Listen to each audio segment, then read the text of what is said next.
আমাদের প্রেমের কথা চ্যানেলটির সকল প্রকারের পাঠ গল্প দেখতে আমাদের চ্যানেলটি সাবস্ক্রাইব করে পাশে থাকা বেল আইকনে ক্লিক করুন। আপনার কি একটু লজ্জা করে না? আমার লজ্জা কবে ছিল বলো তো? মেহরিন হতাশ হয়, তারপর আবার বলে, আপনি এখন 2 বাচ্চার বাবা, ভুলে গেছেন নাকি? ভুলে যাব কেন? এই তো সামনেই শুয়ে আছে আমার দুই রাজপুত্র। তাহলে এখনো এমন উদাম গায়ে আমার সামনে ঘোরাঘুরি করেন কেন? রাজ তোয়ালেটা ছুঁড়ে মারে এক পাশে। মেহরিনের কাছে গিয়ে বলে, কেন? আমাকে এভাবে দেখলে কি তোমার কিছু মিছু হয়? আপনার লজ্জা করে না? 2 বাচ্চার মাকে আপনি সিরিয়াস করছেন? আমি কি পরনারীকে কিছু বলেছি নাকি? আমার যা দেখার সবই তো আমার বউ, যা করার তাই করার সবই আমার বউকে, যা খাওয়ার তাও আমার বউ। মানে? ছি বউ, তোমার মাইন্ড এত খারাপ কেন? আমি তো আমাকে দেখার কথা বলেছি, আর চুমু খাওয়ার কথা বলেছি। আপনি খুব নির্লজ্জ। তা শুধুই একজনের কাছেই, তোমার কাছেই শুধু আমি এমন, বাকি সবার কাছে আমি এখনো সৎ পুরুষ। এই বলে মেহরিনের গালে একটা চুমু খাই। মেহরিন বলে, মরণ, সরণ তো দেখি, বাচ্চা উঠে যাবে। বউ, আমার না বউ বউ পাচ্ছে। এখনো আপনার বউ বউ পায়? আমি এখন 2 বাচ্চার মা, আগের মতো সুন্দরীও না। আগে থেকে মোটা হয়ে গেছে আমি এখন আর। হঠাৎ করে রাজ মেহরিনকে শক্ত করে ধরে বলে, নেক্সট টাইম যেন এমন কথা তোমার মুখে না শুনি। তুমি মোটা হও বা চিকন তাতে আমার কিচ্ছু আসে যায় না। তুমি যখন বুড়ি হয়ে যাবে, তোমার চামড়া ঝুলে যাবে, তখন আমি তোমাকে সেই প্রথম দিনের মতোই ভালোবাসবো। এখন যতটা ভালোবাসি ঠিক তার থেকেও বেশি ভালোবাসবো, বুঝলে? মেহরিনের চোখে তখন আনন্দ অশ্রু। রাজ ধীরে ধীরে ওকে ছেড়ে দেয়। গভীর শ্বাস নেই দুবার, তারপর বলে, আর কখনো এমন কথা বলবে না। এই বলে সে সরে যায় আর শার্ট বের করে পড়তে শুরু করে। মেহরিন বুঝে তার বলা একটা কথায় রাজ তার কবি সাহেব একটু না বেশ অনেকটাই অভিমান করেছে। সে চুপি চুপি পেছন থেকে গিয়ে রাজকে জড়িয়ে ধরে, নরম গলায় বলে, সরি কবি সাহেব, আমি ওভাবে বলতে চাইনি। রাজ হালকা হেসে পেছন ফিরে মেহরিনকে সামনে নিয়ে আসে, চোখে চোখ রেখে বলে, আর বলবে না তো? একদমই না। রাজ হেসে মেহরিনের কপালে একটা মৃদু চুমু খায়। সেই চিরচেনা স্নেহময় প্রেমমাখা চুমু। আর মেহরিন চোখ বন্ধ করে অনুভব করে জীবনের যত ব্যস্ততা, অভিমান, কষ্ট সব কিছুর ওষুধ যেন এই একটা মাত্র চুমু। মেহরিন রাজের শার্টের বোতাম লাগাতে লাগাতে মেহরিন হঠাৎ বলে, আপনি আমাকে এত ভালো কেন বাসেন কবি সাহেব? রাজ মিষ্টি হেসে মেহরিনের চুলগুলো গুছিয়ে দিয়ে বলে, ভালোবাসতে কোনো কারণ লাগে না, লাগে না কোনো স্বার্থ। যে ভালোবাসায় কারণ থাকে, যে ভালোবাসায় শর্ত থাকে, তার যাই হোক ভালোবাসা নয়, তা তখন সৌদা হয়ে যায়।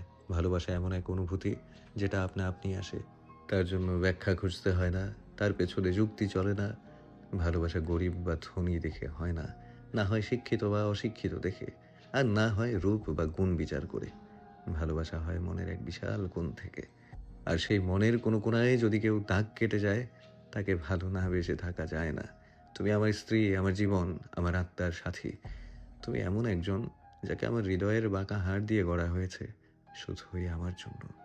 তোমাকে তো আমি ভালোবাসি না, আমি ভালোবাসি আমার সেই আমিকে, যে আমি তোমার ভেতরে বাস করে। তুমি এখন আর তুমি নও, তুমি মিশে গেছো আমার অস্তিত্বে, তুমি জড়িয়ে আছো আমার শ্বাস প্রশ্বাসে। তবে বলো, আমি কি তোমাকে ভালোবাসি, নাকি ভালোবাসি নিজেকেই? কারণ তুমি তো এখন আমি। মানুষ যেমন অক্সিজেন ছাড়া বাঁচতে পারে না, আমিও ঠিক তেমনই। আমিও তোমাকে ছাড়া বাঁচতে পারবো না। হ্যাঁ মানছি, বাঁচতে হলে অক্সিজেন লাগে, আমারও লাগে। কিন্তু অক্সিজেনের সঙ্গে যদি তুমি না থাকো, তাহলে আমি নিঃশ্বাস নিতে ভুলে যাই। আর তুমি তো জানো, নিঃশ্বাস না নিলে মানুষের মৃত্যু অনিবার্য। ঠিক তেমনই তুমি না থাকলে আমার মৃত্যুও অনিবার্য। ভালোবাসি বউজান, কারণে অকারণে। ভালোবাসি আমার আরিয়নাকে, ভালোবাসি আমার মনবিমকে, ভালোবাসি শুধু ভালোবাসি, আর ভালোবাসি আমার বউজানকে, ভালোবাসি আমার দুই রাজপুত্রের মা, আমার মহারানীকে। মেহরিন হেসে জড়িয়ে ধরে রাজকে, তারপর বলে, ইস, আমার বরটা আমাকে কত ভালোবাসে। আমিও আমার বরকে এতগুলা ভালোবাসি। ভালোবাসি আমার বাচ্চার বাবাকে, ভালোবাসি আমার কবি সাহেবকে, ভালোবাসি আমার ভাই বোনদের দুলাভাইকে, ভালোবাসি আমার প্রাণের স্বামীকে, ভালোবাসি তাকে যার জন্য আমার হৃদয়ের পুষ্প ফোটে, ভালোবাসি তাকে যাকে এক নজর দেখার জন্য চাতক পাখির মতো ছটফট করে আমার এই মন এত ভালোবাসা রাখো কই? বালিশের নিচে। রাজ এবার শব্দ করে হেসে ফেলে। তখনই বাচ্চারা একসাথে কেঁদে ওঠে। রাজ মেহরিনের দিকে তাকায়। মেহরিন হেসে ফেলে। রাজ দীর্ঘশ্বাস ছেড়ে বলে, তোরা আমার প্রেমে বাগড়া দিচ্ছিস বাপ? এটা কি ঠিক বল? মেহরিন রাজের বুকে কিল দিয়ে হেসে বলে, আপনার প্রেমে বাধা দেওয়ার মানুষ চলে এসছে, যাদের আপনি চাইলেও কিছু বলতে পারবেন না। রাজ মেহরিনকে জড়িয়ে ধরে বলে, আমি এসব মানবো না, বলে দিলাম। মানুন বা না মানুন সেটা আপনার ব্যাপার মশাই, এখন আমাকে ছাড়ুন, আমার বাচ্চাদের এখন মাকে প্রয়োজন। রাজ কিছু বলবে ঠিক তখনই দরজায় ঠুকঠাক শব্দ হয়। ওপাশ থেকে চুমকি চেঁচিয়ে বলল, এই দরজা খুল, বাচ্চারা কান্না করছে, মনে হচ্ছে খিদে লেগেছে ওদের, নয়তো হিসু করেছে। রাজ আর মেহরিন একে অপরের দিকে তাকিয়ে হেসে ফেলে। রাজ মেহরিনকে ছেড়ে দেয়। মেহরিন চলে গেল বাচ্চাদের কাছে, আর রাজ গিয়ে দরজা খুলে দিল। দরজা খোলা মাত্রই চুমকি ঘরে ঢুকলো, আর শান্ত বাইরে দাঁড়িয়ে রাজের দিকে তাকিয়ে হাত তুলে বলে, ভাই, তোমার আর বউয়ের সাথে প্রেম করার কপাল নাই, আর না আছে আমার বউয়ের সাথে রোম্যান্স করার কপাল। তোমার বাচ্চাদের কান্না আমার কানে পৌঁছায়নি, কিন্তু আমার বউয়ের কানে ঠিক পৌঁছে গেছে, আর সে আমাকে ফেলে চলে এসেছে। আমি আর কি করব, তাই বউয়ের লেজ ধরে আমিও চলে এসেছি। কপাল বুঝলি ভাই, সবই কপাল। শান্ত মাথা নাড়ে। তখনই ঝড়ের মতো এসে ওদের পাশ কাটিয়ে ঘরে ঢুকে পড়ল মেহের। চোখে মুখে দুশ্চিন্তার ছাপ। কি হয়েছে? বাচ্চারা কাঁদছে কেন? Any problem? ওদিকে হৃদ চোখ ডলতে ডলতে এসে দাঁড়ালো রাজ আর শান্তর পাশে। রাজ আর শান্ত একে অপরের দিকে তাকিয়ে হেসে ফেল। হৃদ বলে, ভাই, তোর বাচ্চারা আমার বউকে আমার বুক থেকে টেনে নিয়ে এসেছে। কি সুন্দর বউকে বুকে নিয়ে ঘুমোচ্ছিলাম, আর আর সহ্য হলো না ওদের। রাজ হৃদকে কিছু বলবে এমন সময় লামিয়া আর মেহবুবা দৌড়ে ঘরে ঢোকে। রাজ, হৃদ, শান্ত তিনজনই এবার শব্দ করে হেসে ওঠে। হাসতে হাসতে দেখে পিছনে আরশার লাবিবও আসছে। তা দেখে রাজ আর হৃদ দুজনেই ভুর কুচকে তাকায় ওদের দিকে। লাবিব দৌড়ে গিয়ে পাশে রাখা ফুলদানিতে ফু দিতে দিতে বলে, দেখছো কি ময়লা? কেউ এগুলো পরিষ্কার করে না। রাজ, হৃদ আর শান্ত একসাথে বলে ওঠে, ও। লাবিব দাঁত বের করে হেসে বলে, হ্যাঁ তাই তো। সবে এবার লাবিবের দিকে তাকিয়ে থাকে। লাবিব একবার ফুলদানিতে ফু দেয়, আর একবার সবাইকে দেখে। যা ভাই যা, তুই ফুলদানিটা নিয়ে ঘরে যা, ইচ্ছে মতো পরিষ্কার কর। না না, এখনই পরিষ্কার হয়ে যাবে। বলে সে ফুলদানিতে আর ফু দিতে থাকে। সবে এবার আরশের দিকে তাকায়। আরশ শীষ বাজাতে বাজাতে এদিক সেদিক তাকায়। সবাই তার দিকেই তাকিয়ে হাসছে। দেখে ও দাঁত বের করে হেসে বলে, আমি আসলে এদিক দিয়ে যাচ্ছিলাম, তোদের দেখেই আসলাম, বিশ্বাস কর। বিশ্বাসের মা অনেক আগেই মরে গেছে, এখন আসল কারণটা বল। না, বিশ্বাস না করলে নাই, আমি একটু এদিক দিয়ে যাচ্ছিলাম, আমি মোটেও তোর বোনের পিছু পিছু আসিনি। সবাই একসাথে বলে ওঠে, ও। আরশ বলে, হে হে হে। কিন্তু আমি তো একবারও বলিনি তুই আমার বোনের পিছু পিছু এসেছিস।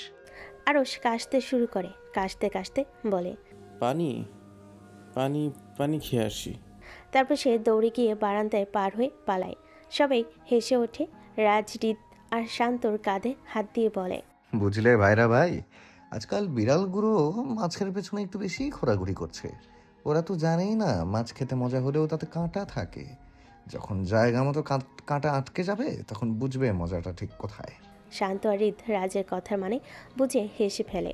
ওদিকে লাবিব কান পেতে ওদের সবগুলো কথা শুনছিল। সে বুঝে রাজ মূলত বিড়ালটা তাকে আর আরশকেই বলেছে, তাই সে প্রতিবাদ জানিয়ে বলে, আমি মোটেও বিড়াল না, আই এম এ জেন্টলম্যান। ওর কথা শুনে হৃদরাজ আর শান্ত শব্দ করে হেসে ওঠে। রাত তখন 3টা পেরিয়েছে। বাচ্চারা ঘুমিয়ে পড়েছে। সবাই নিজের নিজের ঘরে গিয়ে শুয়ে গেছে হয়তো। প্রায় 1টা নাগাদ মেহরিনও ঘুমে ঢলে পড়েছে। রাজ তখনও জেগে ল্যাপটপে কাজ করছিল। কাজ শেষ করে মেহরিনের দিকে তাকায়। সে খুঁটিয়ে দেখে তার বউকে।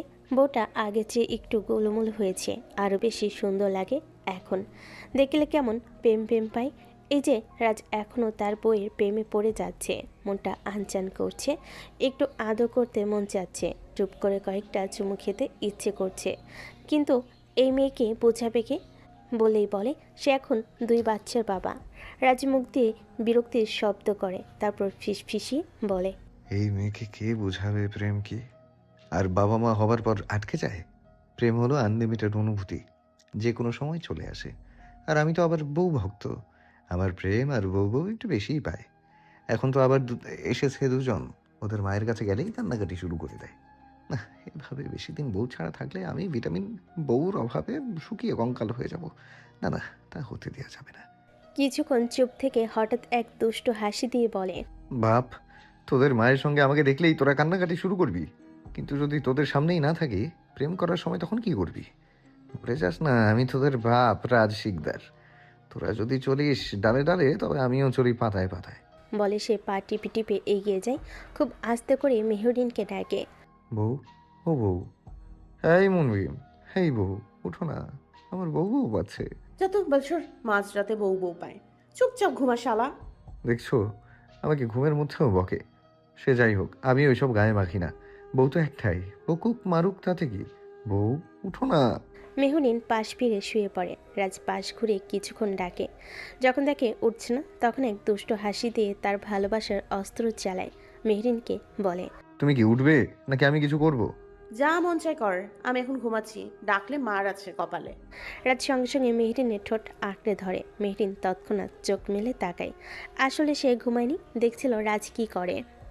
এমনটা করবে বুঝতে পারেনি। রাজ যখন তার তৃষ্ণা মেটাতে ব্যস্ত, মেহরিন সুযোগ বুঝে রাজের ঠোঁটে একটা কামড় বসিয়ে দেয়। রাজ চোখ রাখে মেহরিনের চোখে, আর সেই শান্ত চোখে তাকাতে মেহরিনের সারা শরীরে এক অদ্ভুত স্রোত বয়ে যায়। রাজ কিছু বলে না, মেহরিনকে কোলে তুলে নেয়।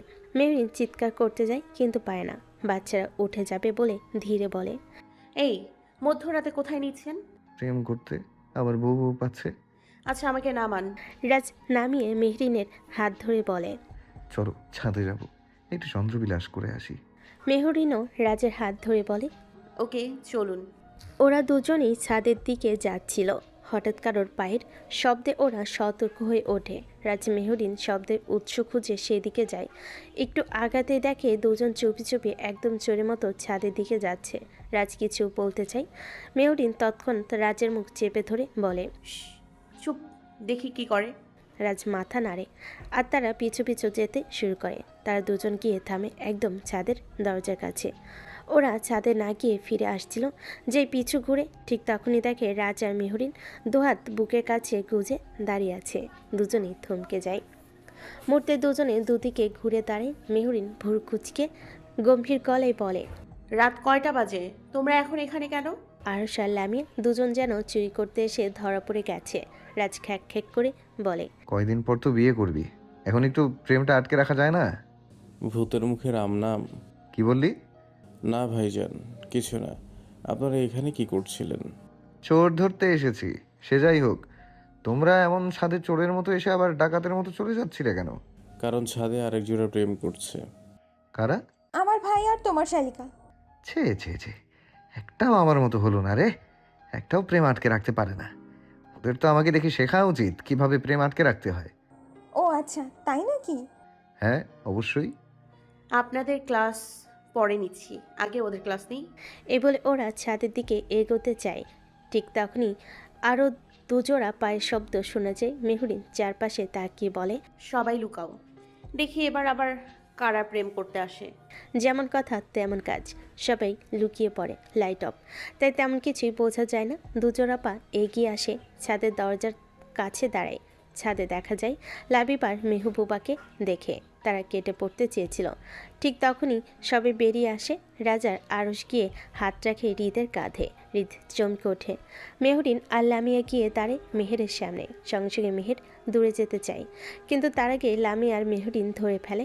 মেহের বলে, কি কি হয়েছে? এভাবে ধরাধরি করছো কেন? ভাবি, তুমি এখানে কি করছিলে বলো তো? আসছিলাম মানে আসলে কেন আসছিলাম বলো তো? আমরা আসছিলাম না মানে আমরা বাড়ি পাহারা দিচ্ছিলাম। বাড়ি পাহারা দিচ্ছিলাম আমরা। তাই না রিদ? হ্যাঁ হ্যাঁ, আমরা বাড়ি পাহারা দিচ্ছিলাম। হ্যাঁ ভাইয়া, আমরা ছোটবেলায় খেয়েছি সুজি, তাই সব কিছুই বুঝি। বুঝো না এই ব্যাপারটা? হৃদ কিছু বলবে, ঠিক তখনই আবারও কারোর পায়ের শব্দ পাওয়া যায়। সবাই একসাথে কপাল চাপড়ায়। মেহরিন বলে, নিশ্চয় চুমকি আর শান্ত। আসতে দাও, লুকাও সবাই। সবাই হাসতে হাসতে আবার লুকিয়ে পড়ে। চুমকি আর শান্ত বকবক করতে করতে এসে দাঁড়িয়ে ছাদের দরজায়। ছাদে লাবিব আর মেহবুবাকে দেখে চুমকি বলে, দেখেছো আমার এই পুচকি বোনটাকে? এই মাঝরাতে প্রেম করছে। দাঁড়াও, ওদের দেখাচ্ছি মজা। ওদের কিছু বলতে গেলে আমরাই ফাঁসবো। ওরা যদি জিজ্ঞাসা করে আমরা কেন এসেছি তখন? তার থেকে ভালো চলো ঘরে ফিরে যাই। চুমকি ধুম করে শান্তর পিঠে একটা কিল মেরে বলে, আমি আসতে চেয়েছিলাম, তুই তো জোর করে নিয়ে এলি। তোর নাকি এই আধা রাতে পিরিত করতে মন চায়? ইস, তুমি কথায় কথায় মারো, কেন ব্যথা পাই তো? বেশ করেছি। তোর প্রেম পিরিত যদি আর মাঝরাতে আসে, তোকেও আর তোর প্রেমকে দুটোকে মেরে বালি চাপা দিয়ে দেবো। মারামারি শেষে যেই না ওরা যেতে যাবে ঠিক তখনই সবাই বেরিয়ে আসে। রাজ, রিদ আর আরস হাসতে হাসতে গিয়ে দাঁড়ায় শান্তর পাশে। মেহের আর লামিয়া গিয়ে দাঁড়ায় চুমকির পাশে। সবাইকে দেখে চুমকি আরও এক ঘা দেয় শান্তর পিঠে, তারপর বলে, নে এখন ছোড়ো কলা পূর্ণ হলো। আহারে বেচারা শান্ত ভাইয়া কি মারটাই না খেলো। এগুলো সবার কপালেই আছে। দেখ ভাই দেখ, আমরা স্বামী জাতি কত অবহেলিত, নির্যাতিত এই দুনিয়ায়। ঠিক ঠিক। ভাই। মেহের আর চুমকি একসাথে বলে ওঠে, কি? অমনি রাজ, রিদ, শান্ত তিনজনেই একসাথে স্যান্ডার স্টাইলে হাত তুলে বলে, মাপ চাই। তারা আরস আর লামিয়া হেসে ফেলে। মেহরিন বলে, চলো সব চোর ধরা শেষ, এবার ডাকাতদের ধরতে যাই। সবে হেসে এগিয়ে যাই। ওরা ছাদে গিয়ে দেখতে পাই মেহবুবা লাবিবের কাঁধে মাথা রেখে বসে আছে আর দুজন গুজুর গুজুর ফুসু ফুসু করছে। ঠিক তখনই রাজ কাশি দেয়। লাবিব হঠাৎ বলে ওঠে, কি ব্যাপার, তোমার গলা এমন ছেলেদের মতন হয়ে গেল কেন? কি বললে তুমি? আমার ভয়েস ছেলের মতন? তুমি জানো কত ছেলে আমার ভয়েসের জন্য আমার প্রেমের প্রস্তাব দিয়েছে? লাবিব কিছু বলবে, ঠিক তখনই মেহরিন কাশি দেয়। মেহবুবা বলে, আরে তোমার ভয়েস তো মেয়েদের মতো হয়ে গেল কেমনে? দুজন এটা ওটা নিয়ে কিছু বলবে, তার আগে লাবিব আবার বলে, তুমি তো ছেলেদের মতো কাশলে, আর অমনেই ব্যাস। মেহবুবা রেগে বোম ঠাস করে একটা থাপ্পড় মারে। তুই আমায় ছেলে বলিস? বেয়াদব! তোকে বিয়ে করবো না, প্রয়োজনে কানা ল্যাংড়া বুড়োকেই বিয়ে করবো, তাও তোকে না। তাহলে আমাদের টনির কি হবে? তোরা তোর টুনি দুজনেই চলে যাও, শয়তান। যে না মেহবুবা উঠে চলে যেতে যাবে অমনি সবাই একসাথে হেসে ফেলে। ওদের হাসি থামতে চায় না কিছুতেই ওদের। মেহবুবা আর লাবিব একে অপরের দিকে তাকিয়ে তর্ক করে পেছন ফিরে যায়। তারা দেখে রাজ, মেহরিন, চুমকি, শান্ত, রিদ আর মেহের হাসতে হাসতে একে অপরের শরীরের ওপর পড়ে যাচ্ছে। মেহবুবা রেখে তাকায় লাবিবের দিকে। লাবিব অসহায়ের মতো তাকিয়ে থাকে সবার দিকে। তাদেরকে সবাই আরও জোরে হেসে ওঠে। মেহবুবা দৌড়ে পালাতে চায়, কিন্তু মেহের, চুমকি আর লামিয়া তারা পথ আটকে দাঁড়ায়। লাবিব ততক্ষণে দৌড়ে গিয়ে একটা পানির টব হাতে নিয়ে ফুল গাছে পানি দিতে দিতে বলে, গাছগুলোতে কেউ পানি দেয় না, দেখেছো? কাজের লোকগুলো কেমন কামচোরা, তাই ভাবলাম একটু পানি দিয়ে আসি। এসে দেখি মেহবুবা মন খারাপ করে আকাশের দিকে তাকিয়ে আছে, তাই আমি শুধু বসে ওকে একটু সান্ত্বনা দিচ্ছিলাম, সত্যি বলছি। সবাই একসাথে বলে ওঠে, ও। তারপর সবাই আবার হেসে ওঠে। লাবিব ফাঁক বুঝে দেয় এক দৌড়। দৌড়াতে গিয়ে কতবার যে এদিক ওদিক পড়ে গেছে তাও থামে না। সবাই সেটা দেখে আরও জোরে হেসে ফেলে। তারপর আবার একে একে সবাই নিজেদের রুমে ফিরে যায়। আধার কাটিয়ে যেমন আলো আসে, তেমনি রাত শেষে আসে দিন, আরও একটা নতুন দিনের সূচনা। রাত জেগে থাকার কারণে ঘুম ভেঙে উঠতে দেরি হয়ে যায় সবার, তবে এতে বিশেষ সমস্যা নেই। আরও শান্ত আর রিদ অফিস থেকে ছুটি নিয়েছে। রাজা লাবিব আজ অফিসে যাবে না। বাচ্চারা তাদের নানুদের কাছে। ফাইজা চৌধুরী রান্না করছে আর তাকে হেল্প করছে দুজন কাজের লোক। রূপা বেগম আর মালিয়া মির্জা দুজনেই বাচ্চাদের নিয়ে গল্প করছে। সময় তখন 11:40। সবাই বসে সকালে নাস্তা করছে আর বকা খাচ্ছে। রূপা বেগম, মালিয়া মির্জা আর ফাইজা চৌধুরী তিনজনেই প্রবলভাবে বকাবকি করছে কেন সবাই এত রাত জেগেছিল। খাওয়া শেষ হলে সবাই বসে আলোচনায় মেতে ওঠে। কাল বাচ্চাদের 7 দিন আর আকিকা। অনেক মানুষ আসবে। তার পাশাপাশি রাজ অনেক এতিমখানায় দান করেছে, জামা দিয়েছে, খাবার পাঠিয়েছে, গরিব দুঃখীদের জন্য অনেক সাহায্য করেছে। কালকে কি কি হবে সে নিয়ে চলছে আলাপ আলোচনা। বড়রা কেউ নেই, সবাই রূপা বেগমের ঘরে, বাচ্চারাও ওখানে। হঠাৎ রিদ বলে ওঠে, তুই ভালো ভাই, বাচ্চার বাপ হয়ে গেলি। আমার কপালে মনে হয় বাবা হওয়ার লেখা নাই। হ্যাঁ ভাই, ঠিক আমারও। তোমাদের তো অন্তত বউ আছে, আমাদের তো সেটাও নেই। আরও সম্মতি দেয়। ঠিক তখনই মাহির বলে ওঠে, তোমাদের অন্তত ভালোবাসার মানুষ আছে, হবু বউ আছে, আমার তো কেউ নেই। আহারে, কবে আইবে আমার পালারে, কবে নিমু গলায় মালারে। আরে শালা, মালা দেওয়ার খুব শখ তাই না? সেই মালা যখন গলায় ফাঁসি হয়ে যাবে তখন বুঝবা শোনা বিয়ে কত মজা। ওদের কথা শুনে লাবিব হঠাৎ গেয়ে ওঠে, মনটা করে উরু উরু, বুকটা করে দুরু দুরু, পরাণের বন্ধু যখন পায় রে, আকাশে উড়াল দিয়া জামুরে ওরে লইয়া, কলিজায় বাজে বলে তাক ধুমাদম ধুম রে, আজ আমার মনটা যে তাই পেখম তুইলা নাচে রে, আজ আমার মনটা যে তাই পেখম তুইলা নাচে রে, নাচে রে নাচে রে। খুব মজা লাগছে বলো শোনা। হবু বউয়ের এত কেলানি খেয়েও বিয়ে করতে মন চায় তোমার? তোমার শখকে ও বলি হারিয়ে যায় শোনা। মেহবুবা বিয়ের পর তার জায়গা মতো আগে কয়টা দিবে, ঠিক আছে, যাতে করে বিয়ের শখ আকাশে উড়াল দেয় আর পাড়ি জমায় দূর দেশে। রাজের কথায় সবাই হেসে দেয়। লাবিব শুধু অসহায় মুখে তাকায় মেহবুবার দিকে, আর মেহবুবা ইশারায় বুঝেই রাজ যা বলল তাই করবে। তা দেখে লাবিব ঢোক গিলে লাবিবকে চোখ টিপে মেহবুবা গেয়ে ওঠে। মেহবুবার গান শুনে সবাই হেসে ওঠে আর লাবিব কেসে ওঠে।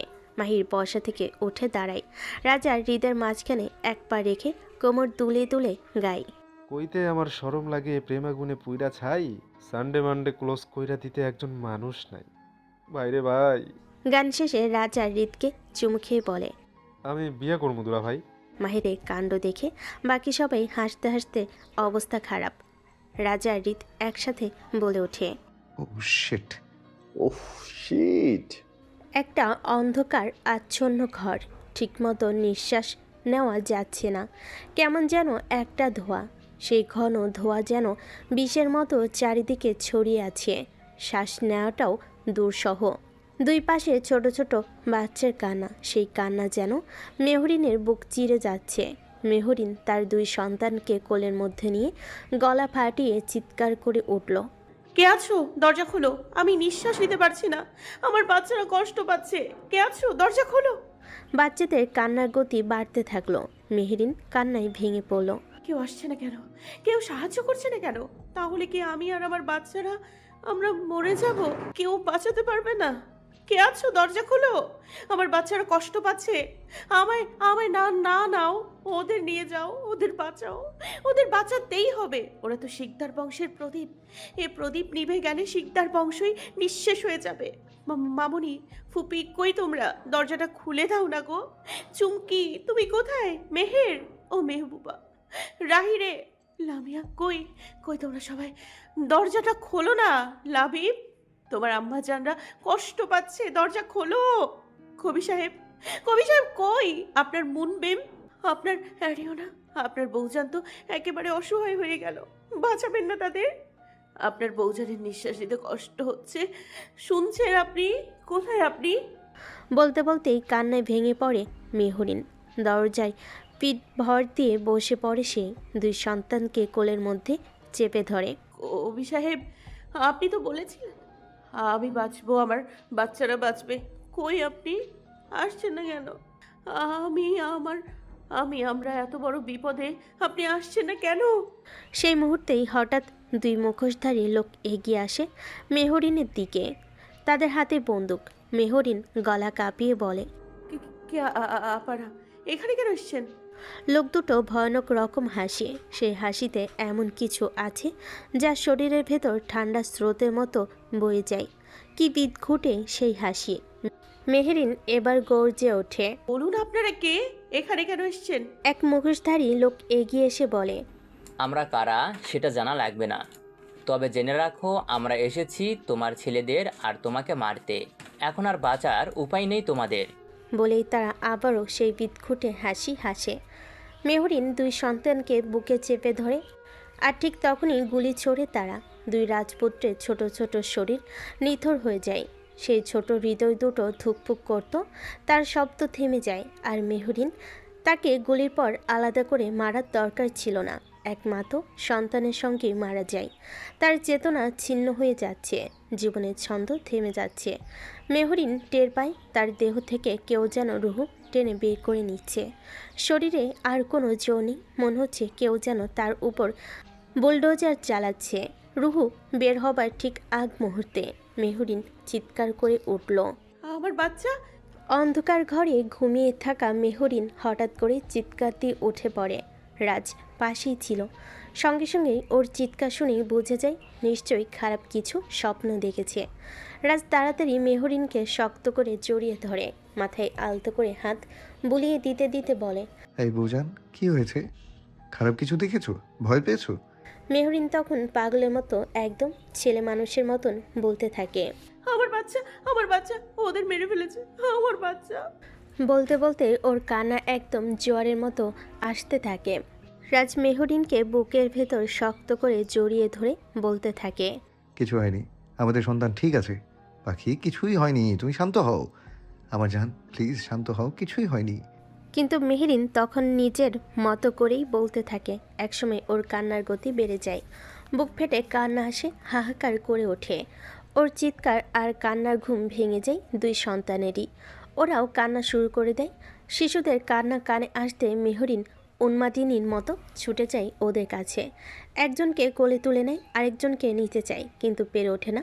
রাজ তখন পাশে গিয়ে সাহায্য করে, দুজনকেই কোলে নিয়ে দেয় মেহরিন সন্তানদের কোলে নিয়ে এলো পাথারি বাচ্চাদের গালে, কপালে ও সারা মুখে চুমু খেতে থাকে আর বলতে থাকে, আমার সোনা, আমার জান, আমার সাতরাজের ধন, আমার কলিজা।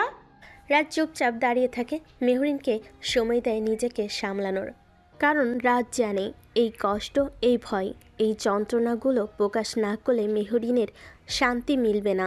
কিছুক্ষণ পর রাজ এক গ্লাস পানি এনে মেহরিনের সামনে ধরে বলে, নাও, আগে এটা খাও। মেহরিন কিছু না বলে সেই পানি খেয়ে নেয়। রাজ অনুভব করে মেহরিনের শরীরটা কাঁপছে। সে আবার বলে, বাচ্চাদের আমাকে দাও, তুমি একটু বসো। কিন্তু মেহরিন দেয় না। রাজ বুঝে এই মুহূর্তে সে সন্তানদের ছাড়বে না, তাই রাজ নিজেই মেহরিনকে কোলে তুলে বিছানায় বসিয়ে দেয়। ঠিক তখনই দরজায় টোকা পড়ে। রাজ এক দীর্ঘশ্বাস ফেলে দরজার দিকে এগিয়ে যায়। সে জানে সবার ঘুম ভেঙে গেছে, সবাই চলে এসেছে, হয়ও তাই। দরজা খুলতেই রাজ দেখে বাইরে দাঁড়িয়ে আছে মালিহা মির্জা, রূপা বেগম, ফিরোজ মির্জা, ফাইজা চৌধুরী, আকরাম চৌধুরী, লাবিব, লামিয়া, মেহবুবা, মেহের, রিদ, চুমকি, শান্ত, আরশ, আরফা, মাহির সকলেই হাজির, কেউ বাদ যায়নি, এমনকি কুলসুমও। ফিরোজ মির্জা জিজ্ঞেস করে তার মেয়ের কি হয়েছে। হয়তো খারাপ স্বপ্ন দেখেছে বাবা, আপনারা আসুন। রাজ দরজা ছেড়ে দাঁড়িয়ে যায়। সবাই হুড়মুড় করে ঘরে ঢুকে পড়ে, আর ঘরে ঢুকে দেখে মেহরিন দুই সন্তানকে নিজের বুকের ভেতর জড়িয়ে রেখেছে, যেন চাচ্ছে বাচ্চাদের নিজের শরীরের ভেতর ঢুকিয়ে ফেলতে, যেন কেউ কোনো ক্ষতি করতে না পারে। সে একটানা বলেই চলেছে, আমার বাচ্চা, আমার বাচ্চা। এই মেহু সোনা, কি হয়েছে? খারাপ স্বপ্ন দেখেছিস? ভয় পেয়েছিস সোনা? মেহরিন কিছু বলে না, শুধু নিঃশব্দে ব্যথা আর ভয়কে বুকে চেপে নিজের সন্তানদের আঁকড়ে রাখে, নিজের জীবনটাকে আঁকড়ে ধরে যেন তাতে মৃত্যুর ছায়া না পড়ে। সবে বেশ অস্থির হয়ে ওঠে মেহরিনের এমন অবস্থায়। রাজ শান্তভাবে বলে ওঠে, আপনারা চিন্তা করবেন না, আমি যতদূর বুঝতে পারছি ও একটা খুব খারাপ স্বপ্ন দেখেছে, আর সেই স্বপ্নটা সম্ভবত আমাদের বাচ্চাদের নিয়েই ছিল, তাই এমন আচরণ করছে। আমাদের উচিত ওকে একটু সময় দেয়া, ও নিজেই সব কিছু বলবে। সবাই মাথা নাড়ে। চুমকি এক গ্লাস পানি এনে মেহরিনের মুখের কাছে ধরে বলে, এটা খা, কিছু হয়নি। তুই শুধু একটা স্বপ্ন দেখেছিস, জানি না কি দেখেছিস, কিন্তু আমি জানি আমার মেহু ভয় পাওয়ার মতো কোনো মেয়ে না, ভয়ঙ্কর কিছু না। তুই এমন করতেই না। মেহরিন চুমকির চোখে তাকায়, চোখে জমে থাকা জল ঠেলে দেওয়ার আগেই এক টুকরো আত্মবিশ্বাস খুঁজে নেয়। চুমকি চোখের ইশারায় পানি খাওয়ার জন্য বলে। মেহরিন চুপচাপ পানিটা খেয়ে নেয়। একটা কথা বলি, জানি না তুই কি স্বপ্ন দেখেছিস, তবে আন্দাজ করতে পারছি তো সন্তানদের নিয়েই ছিল। শোন, হায়াত মাউতের মালিক একমাত্র আল্লাহ। উনি ছাড়া এই পৃথিবীতে কারো এত সাহস নেই যে আমার মেহু সোনা আর ভাইয়ার বাচ্চাদের কোনো ক্ষতি করতে পারে। আর যদি কেউ করতে চায়ও, তোর মনে হয় এত মানুষ পেরিয়ে সে আসতে পারবে? তোর বাচ্চাদের দুটো মা, আসুক না, কে আসবে, একদম লঙ্কা শুরু করে দিব। তখন মেহের এগিয়ে এসে মেহরিনের অপর পাশে বসে বলে, ঠিক তাই, আমাদের সবাইকে ছাড়িয়ে কেউ কিচ্ছু করতে পারবে না। আসুক না, কোন কুকুরের বাচ্চা আসে, আসুক দেখি, একদম মৃত্যুর দরজায় পাঠিয়ে দেবো। আমার বোন আর ভাগ্নির ক্ষতি করবে আর আমি চেয়ে চেয়ে দেখবো? ওরা এখনো আমায় ছোট মা বলে ডাকেনি। আসুক দেখি, একদম মেরে ভর্তা করে দেব। আসুক না, আসুক, যে আসবে তাকে আমি বিছুটি পাতা লাগিয়ে দিব, এমন চুলকাবে না, আর কোথাও ঘষাঘষি করার জায়গা পাবে না, মুখে একদম ঝামা ঘষে দিব। আরফার কথা শুনি সবাই হেসে ফেলে। মেহেরিন নিজেও একটু হেসে ফেলে।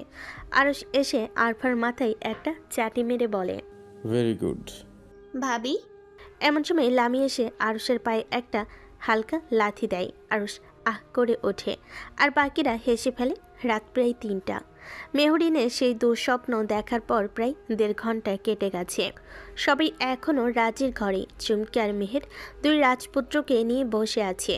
মেহরিন শুয়ে আছে রূপা বেগমের কোলে। তিনি ওর চুলে হাত বুলিয়ে দিচ্ছেন। মালিয়া মির্জা আর ফাইজা চৌধুরী ওর দুপাশে বসে আছে। এই সময় মেহরিন তার স্বপ্নের সম্পূর্ণ বর্ণনা দিয়ে দেয়। সবাই বলছে এমন পাগলের মতো আচরণ কেন করেছিল সে। একজন মা জানে সন্তানের শেষ নিঃশ্বাস চোখের সামনে দেখলে কেমন লাগে, বাস্তবে হোক কিংবা স্বপ্নে।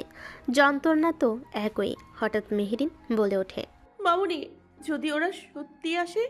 রূপা বেগমের বুক ধক করে ওঠে। কি করে বোঝাবে মেহরিনকে? আজ যেটা মেহরিন ভয় পাচ্ছে সেই ভয় তো রূপা বেগমের জীবনেও এসেছিল সে কালো রাত, প্রায় 20 বছর আগে। সেই ঘটনার পুনরাবৃত্তি চায় না তিনি। কদিন ধরে যে তার মনটাও খুব গাইছে, কিন্তু এখন তো মেহরিন এমনিতেই আতঙ্কে আছে, তারপর আর টেনশন দিতে চান না। তিনি হাসি মুখে বলেন, না মা, এমন কথা বলো না, এমন কিচ্ছু হবে না। কিন্তু যদি হয়? রূপা বেগম ভুরু কুঁচকে তাকান মেহরিনের দিকে। তার চোখে ধরা পড়ে মেহরিন কিছু বলতে চায়। সেটা শুধু রূপা বেগম নয়, মেহের আর রাজও বুঝে যায়।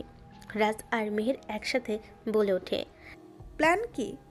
এক কথায় সবাই হাসে। মেহরিন উঠে বসে বলে, প্ল্যান একটা আছে। আমার মন বলছে কাল কিছু একটা হবেই। ওটা তুমি চিন্তা করো না, আমি সব ব্যবস্থা করে রেখেছি পাহাড়ের। আগে শুনুন। রাজ মাথা নাড়ে।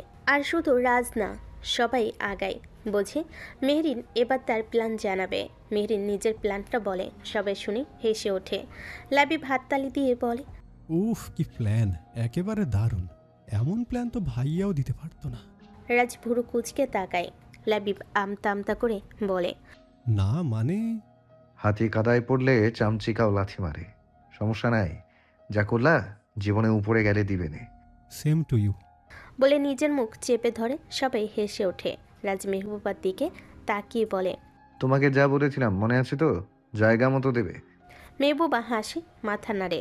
লাবিব অসহায়ের মতো একবার মেহবুবার দিকে আরেকবার রাজের দিকে তাকায়। এমন সময় হৃদ আর শান্ত এসে লাবিবের কাঁধে হাত রাখে তারা। লাবিব দুঃখী মুখ করে বলে, সবই কপাল বুঝলে। সবাই আবার হেসে ওঠে। কিন্তু হঠাৎ আকরাম চৌধুরী বলেন, মেহুমা, প্ল্যান ঠিক আছে, কিন্তু যদি না হয়? মেরিন কিছু বলতে যাবে তখনই হৃদ এক ধরনের বিদ্রুপী হাসি দিয়ে বলে, চিন্তা করবে না ফুপা, আমি যতদূর ওদের চিনেছি তারা ঠিক মেহুর প্ল্যান মাফিকই কাজ করবে। তাহলে একটা সমস্যা থেকেই যাচ্ছে। মেহরিন হাসে। রাজ বলে, বাচ্চাদের কথা বলতে চাও তাই না? ওহ ভাইয়া, আপনি এত ইন্টেলিজেন্ট কেন বলুন তো? ওটা সমস্যা না, সেই দায়িত্ব পালন করবে চুমকি মা, ফুপি আর আরফা। সবাই মেহরিনের দিকে তাকায়। চুমকি কোলে বাচ্চাটাকে একটা চুমু খেয়ে বলে, বেশ পারবো, পারবো না কেন? সবাই সম্মতি দিল। মেহরিন হাসে। রাজ বলে, আপনাদের 4 জনের নেতা হচ্ছে মাহির। মাহির একলাপে সামনে আসে। বলো কি করতে হবে আমাকে? সবাই হেসে ফেলে। মাহিরের কাঁধে রাজ হাত রেখে বলে, 4 নারীকে রক্ষা করতে হবে, সাথে 2 ভাগ্নেকে। এটা কোনো ব্যাপার? যদি কাজটা ঠিক মতো করতে পারো তো পাশের বাড়ির কাজের খালার একটা মেয়ে আছে, নাম সকিনা। দেখতে ভালোই, শুধু গায়ের রংটা একটু কালো, একদম তোমার বোনের কাজলের মতো। চোখগুলো খুব সুন্দর তবে একটু টেরা, ঠোঁটগুলো গোলাপি তবে একটু মোটা, পুরো মুম্বাই মরিচের মতো। তার সাথে তোমার সেটিং করিয়ে দেব। রাজের কথা শেষ হতে না হতেই মাহির বুক ধরে উঠে বলে, না। সবাই হাসিতে ফেটে পড়ে। সকাল 7টা। শিকদার বাড়ির বাগানে মানুষজন ভিড় করে জমায়েত হয়েছে, কারণ সেখানে লাইন ধরে বাঁধা আছে 7টি গরু। প্রতিটাই মোটা তাজা সুস্থ। কোরবানির ঈদের সকালে যেভাবে হুজুর গরু জবাই করে, রাজেরও ইচ্ছে ঠিক তেমনভাবেই এই গরুগুলো জবাই হবে। গরুগুলোকে এক একে দুব্বা ঘাসের উপর ফেলে ধরা হচ্ছে, জবাই চলছে। রাজ, লাবিব, হৃদ, আরও শান্ত, রাকিব ও আরও কয়েকজন মিলে সবাই নিচে দাঁড়িয়ে দেখছে। তবে মেহরিন বারান্দা থেকে দেখছে। পাশে চুমকি আর কুলসুম। মেহরিন এক নজরে তাকিয়েছে রক্তের দিকে। জবাই করার পর যখন গরুর গলা দিয়ে কলকল করে রক্ত বের হয়, মেহরিন ভাবে গরুকে জবাই করলে গরু ব্যথা পায় না। এটা হাদিসে বলা আছে, আবার বিজ্ঞানীরাও এর যুক্তিকতা প্রমাণ করেছেন। মেহরিন বাঁকা হেসে বলে, গরুর কষ্ট না হলেও তোদের হবে। কার কষ্ট হবে? বুঝলি তো জানু, অনেক শকুন পাশে ঘুরঘুর করছে। চুমকি নিচে তাকিয়ে দৃশ্যটা দেখে বলে, হ্যাঁ, রক্ত দেখেছে তাই হয়তো। মেহরিন হেসে ঘরের ভিতর চলে যায়। সময় অনেক গড়িয়ে গেছে। এখন বিকেল 4টা। শিকদার বাড়ির বাগানে বিশাল প্যান্ডেল বাঁধা হয়েছে, সেখানেই চলছে খাওয়া দাওয়া। দুপুর 1টা থেকে খাওয়া শুরু হয়েছে, এখনও চলছে। রাজপুরো এলাকাকে দাওয়াত করেছে, গরিব দুঃখীরাও এসেছে। শিকদার বাড়ি থেকে আজ খাবার গেছে 5টা এতিমখানায়। সবাই খাচ্ছে আর দুহাত তুলে দোয়া করছে। কত বৃদ্ধ মানুষ রাজের মাথায় হাত দিয়ে বলছে, আল্লাহ তাদের ভালো করুন। রাজের মনে তখন অদ্ভুত এক শান্তি কাজ করে। সে যখন এমন অসহায় দরিদ্র মানুষদের সাহায্য করতে পারে, তখন যেন নিজের অতীত মনে পড়ে। শুধু রাজ না, লাবিবও এমন করে। রাস্তায় অসহায় মানুষ দেখলেই খাবার কিনে দেয়, সাহায্য করে। এটা যেন এই দুই ভাইয়ের একটি মহৎ গুণ, যা সাধারণত সবার থাকে না। রাজ দাঁড়িয়ে কথা বলছিল সাব্বিরের সঙ্গে। এমন সময় একটি বৃদ্ধ মহিলা লাঠিতে ভর দিয়ে ধীরে ধীরে এগিয়ে আসে। বয়স অনেক, 80 পেরিয়েছে হয়তো। শুধু কেঁপে কেঁপে হাঁটে। রাজের সামনে এসে দাঁড়ায়। রাজ সুন্দর করে হেসে বলে, কিছু বলবেন দাদিমা? বৃদ্ধ ইশারে রাজকে নিচু হতে বলেন। রাজ নিচু হয়। বৃদ্ধা রাজের মাথায় হাত রেখে বলেন, তোকে অনেক ধন্যবাদ বাছা। রাজ ইশারা করে একজনকে চেয়ার আনতে বলে। রাজ নিজে ধরে বৃদ্ধাকে চেয়ারে বসিয়ে দেয়, নিজে বসে পড়ে তার পায়ের কাছে। আপনি কিছু বলবেন আমাকে দাদিমা? বৃদ্ধা চোখের জল নিয়ে তাকায় রাজের দিকে। কাঁপা কাঁপা হাতে রাজের মাথায় হাত রেখে বলে, আমাকে একটু খাবার দিবি বাছা? রাজ ভাবে হয়তো খাবার মজা লেগেছে, তাই আরেকবার চাইছে। হেসে বলে, আচ্ছা, আমি কাউকে বলছি, আপনাকে দিয়ে দেবে। বৃদ্ধার মুখে হাসি ফুটে ওঠে, কিন্তু মুহূর্তে সেই হাসি মিলিয়ে যায়। মাথা নিচু করে বলেন, আমি কারো অনুমতি ছাড়া এখানে এসেছি বাছা। এখানকার কেউ আমায় দাওয়াত দেয়নি, শুধু দেখলাম সবাই আসছে আর খাবারের গন্ধ আমার টেনেই আনলো। সমস্যা নেই দাদিমা, আল্লাহর রহমতে খাবার কম পড়বে না। আমি তো খুশি হয়েছি আপনি এসেছেন।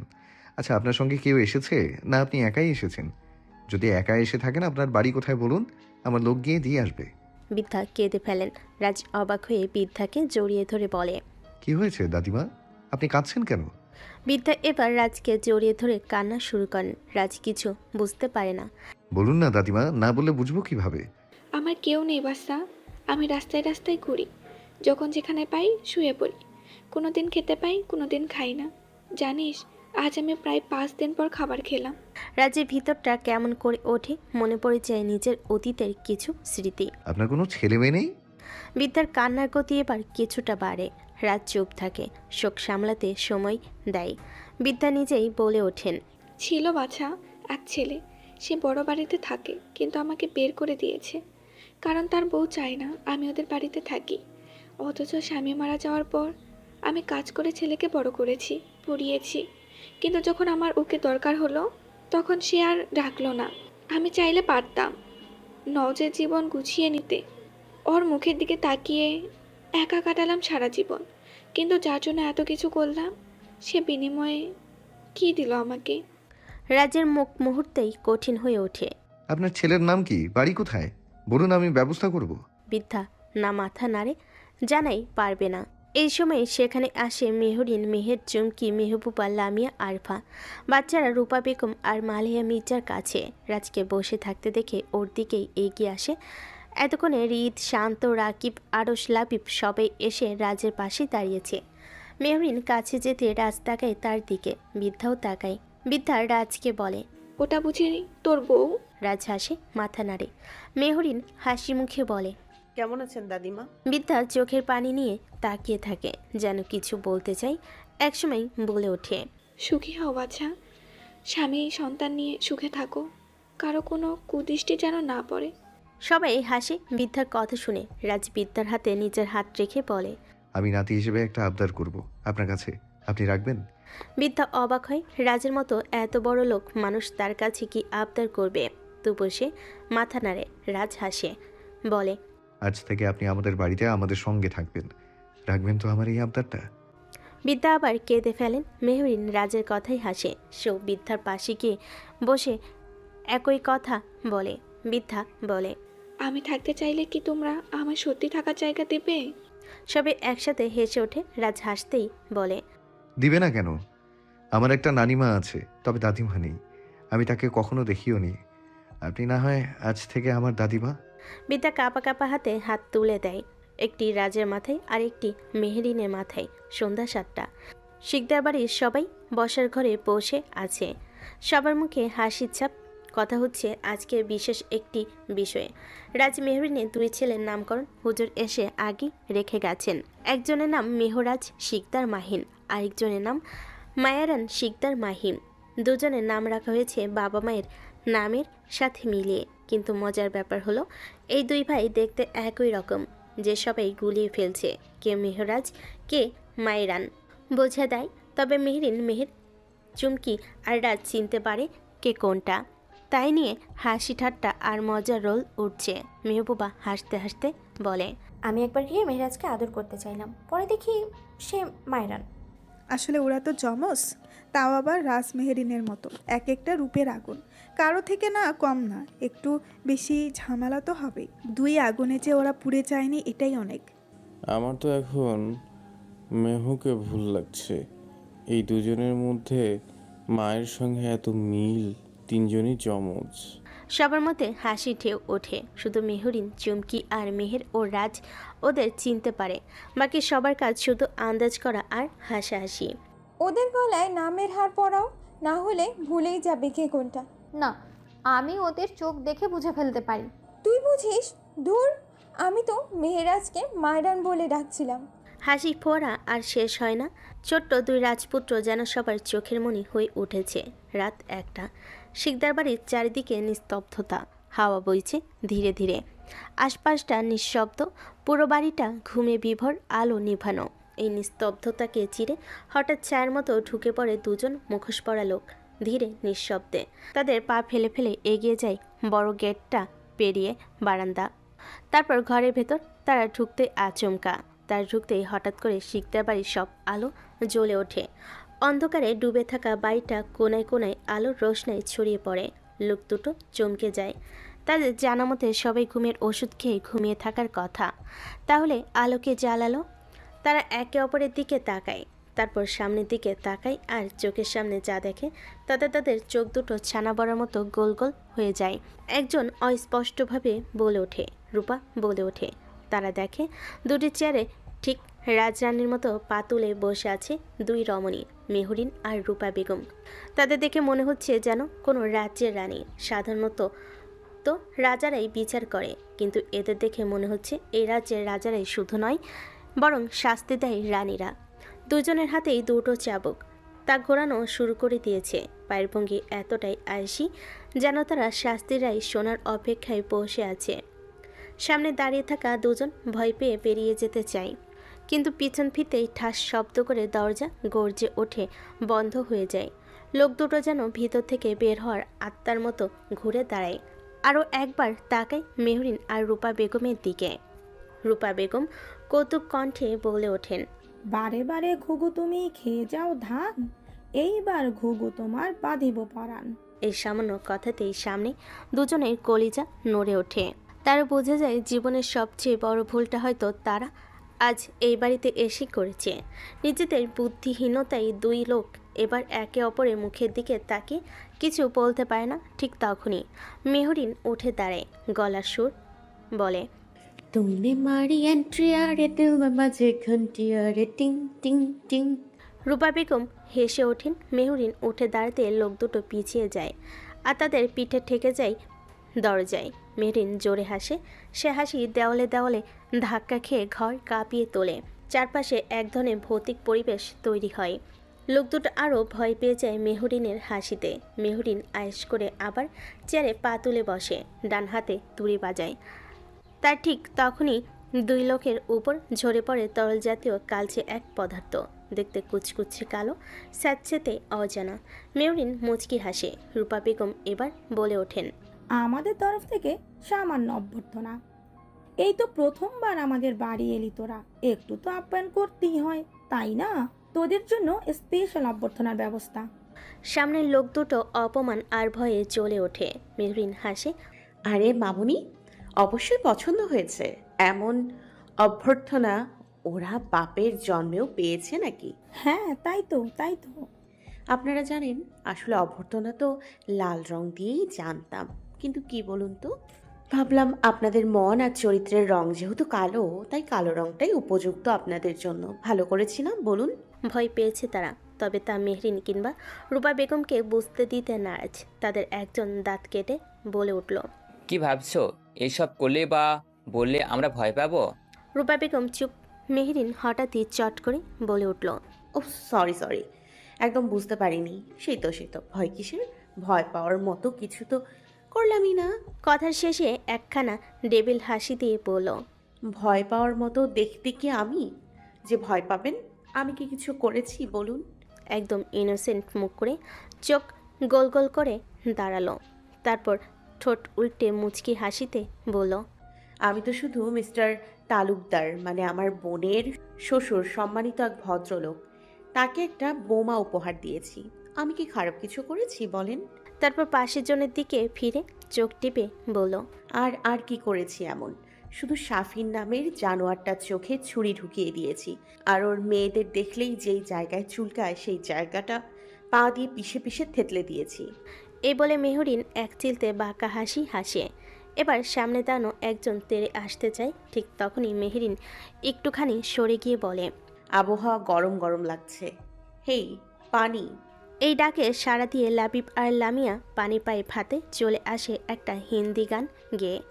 आज ब्लू है पानी पानी पानी पानी पानी पानी और दिन भी सानी सानी सानी सानी सानी सानी आ जाओ ऑन द बीच यार फोटो मेरी खींच फूटी किस्मत होगी तेरी अगर तूने ये बात ना मेरी मानी।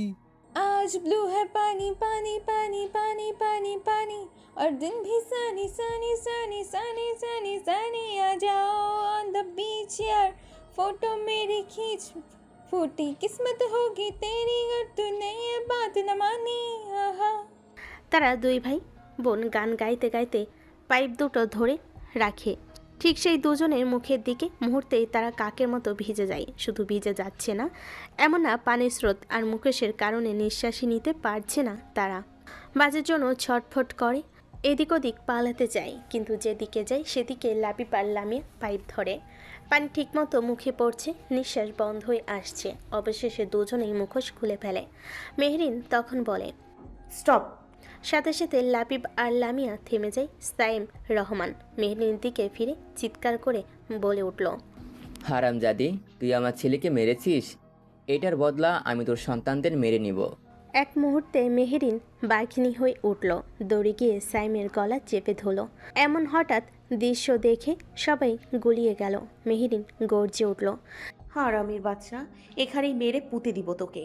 তোর এই নোংরা মুখে যদি আমার সন্তানের কথা উচ্চারণ করিস, তোর ছেলেকে যেমন মেরেছি তোকে তার থেকেও বেশি কষ্ট দিয়ে মারব। তোদের সঙ্গে আমার এখনো অনেক হিসাব বাকি, কুকুরের দল। মেহরিনের শরীরে যেন অশিরিরই ভর করেছে। রূপা বেগম, লামিয়া আর লাবিব তিনজনে মিলে মেহরিনকে ঠেকাতে পারছে না। এদিকে সাইমের শ্বাস বন্ধ হয়ে আসছে, কারণ মেহরিন তার গলা এমনভাবে চেপে ধরেছে যে নিঃশ্বাস নেওয়া অসম্ভব হয়ে উঠেছে। ঠিক তখনই রেদওয়ান তালুকদারের হঠাৎ দৌড়ের উপর উঠে গেল। উদ্দেশ্য বাচ্চাদের হত্যা করা। তার পায়ের শব্দে সবার দৃষ্টি সেদিকে, তা দেখে সবাই বাঁকা হাসে। মেহরিন সাইমকে ছেড়ে দেয়। ছেড়ে দেওয়া মাত্রই সাইম কাশতে থাকে। লামিয়া এক গ্লাস পানি এগিয়ে দিয়ে ঘৃণা ভরা কণ্ঠে বলে, এই নিন পানি খান। আপনার ভাগ্য দেখেন যে আমার বাবা, ভাই, ফুপি আর ফুপাকে নৃশংসভাবে হত্যা করেছে, সেই ঘুণেকেই পানি খাওয়াচ্ছি। স্যাম কোনো কথা না বলে পানি নিয়ে খেয়ে ফেলে। পানির কষ্টে সে কাঁপছে, কোনো মতে গিলছে, তারপর গলা ধরে বসে থাকে। বয়স হয়েছে, শরীর এত ধকল সহ্য করতে পারছে না, তবু এসেছে ছেলের হত্যার বদলা নিতে। এদিকে রেদওয়ান তালুকদার, মেহরিন আর রাজের রুমে পৌঁছে দেখে ঘর ফাঁকা, শুধু দুটো বাচ্চা বিছানায় সাজানো, যেখানে দুইটা বাচ্চা শুয়ে আছে। রেদওয়ান তালুকদার হেসে ওঠে, আরে এত কষ্ট করে বাঁচলেও শেষ রক্ষা হলো না, তোমাদের মরতেই হবে, তাও আবার আমার হাতে। এই বলে পিস্তল বের করে গুলি ছড়ে বাচ্চাদের দিকে। কিন্তু বোকা, সে তো জানে না এই দুটি মানুষ নয়, মানুষের মতো দেখতে পুতুল। গুলি করেও যেন রক্ত বা কান্নার শব্দ পায় না। তখন সে এগিয়ে যায়, বাচ্চাদের সামনে গিয়ে দেখে দুটো নিছক পুতুল। তখনই তার মাথা ঘুরে যায়। পেছন থেকে মিহির বলে ওঠে, কি ভাবছেন শ্বশুরমশাই? এগুলোও কান্না কেন করছে না? আহা, কান্না করবে কি করে? ওরা তো পুতুল, মানুষ না। রেদওয়ান তালুকদার পিছনে ফিরে দাঁত কিরমির করে বলে ওঠে, একদম আমাকে শ্বশুরমশাই বলবি না। তোরা দুই বোন আমার জীবনের অভিশাপ। তোর বোনের জন্যই আমার ছেলে আমাকে ছেড়ে চলে গেছে, আমার একমাত্র ছেলে। তোর মতন মেয়েকে আমি আমার বাড়ির কাজের মেয়ে হিসেবেও রাখবো না। আর তুই নিজেকে আমার ছেলের বউ ভাবিস? ধুর মিয়া, শুধু এক প্যাচাল পারেন, নতুন কিছু বলেন। আর কি বললেন? আমি আপনার বাড়ির কাজের মেয়েও হতে পারতাম না? বাহ, আমার সম্পর্কে কিছু জানেন আপনি? সিঙ্গাপুরের শীর্ষ 10 ব্যবসায়ীর তালিকায় আমি একজন শীর্ষ ব্যবসায়ী নারী। তার চেয়েও বড় কথা, আপনি নিজেই আমার বোন মেহুকে আপনার ছেলের বউ বানাতে চেয়েছিলেন, আর আমি তার কপি। রেদওয়ান তালুকদার কৌতুক ভরে হেসে বলে, সেটা তো দুইটা কারণে। নিজ থেকে থরি চেয়েছি। মানে এটাতেও আপনার স্বার্থ? প্রথমত রিত ওকে চেয়েছিল, দ্বিতীয় আমি জানতাম রাজ মেহরিনকে ভালোবাসে, দূর থেকে আগলে রাখে। যদিও তখন জানতাম না রাজ শিকদারি, রৌদ্র আর ফারজানার ছেলে। জানলে অনেক আগেই মেরে ফেলতাম। যাকগে, যেটা আগে পারিনি সেটা আজ করব। ওর বাবার মতো ওর সাথেও তাই ঘটবে। উফ, শ্বশুরমশাই আপনি এত বোকা কেন? এতদিনে যার কিছু চিনতে পারলেন না, তা আজ পারবেন? আপনার জন্য খারাপ লাগছে জানেন। ছোটবেলা থেকে ইচ্ছে ছিল শ্বশুরকে রান্না করে খাওয়াবো, যত্ন করব। কিন্তু কপাল খারাপ, আপনার মতো একটা জানোয়ার, বিশ্বাসঘাতক, বিকৃত মানুষ আমার শ্বশুর, যাকে দেখলেই থুতু দিতে ইচ্ছে করে। এই কথা শুনে রেদওয়ান তালুকদার চর মারতে তেড়ে আসে। মেয়ে তার হাত ধরে ফেলে আর বলে, আপনি যদি একজন ভালো মানুষ হতেন আর আমি আপনাকে অসম্মান করতাম, তাহলে আপনি শ্বশুর হিসাবে আমাকে মারতে পারতেন, আমি কিচ্ছু বলতাম না। কিন্তু আপনি তো সম্মান পাওয়ারই যোগ্য না, আর না আমার গায়ে হাত তোলার যোগ্যতা রাখেন। উফস, আপনি আগে কেন করছি? আপনার সাথে তো যায় না। আর কি যেন বলেছিলেন? আপনি আমাকে বৌমা হিসাবে মানেন না? আরে কুলাঙ্গারের পুত, জানোয়ারের ছাওয়াল। দাদির শাশুড়ি বাল বেচে তাল কিনা পুত। ওরে দাদা শ্বশুর গোলামের বড় পুত রে, তুই আমাকে কি মানবি না? আরে ভালো শাশুড়ির জানোয়ার বর, তোকে তো আমি শ্বশুর হিসাবে মানি না। তুই আমার বালের শ্বশুর, বুইরা খাটাস বুড়া, বয়সেও এক চুল শৈতানি কমে না, তাই না? এক পাক কবরে চলে গেছে, তাও শৈতানির সারা শরীরে কিল বিল করে।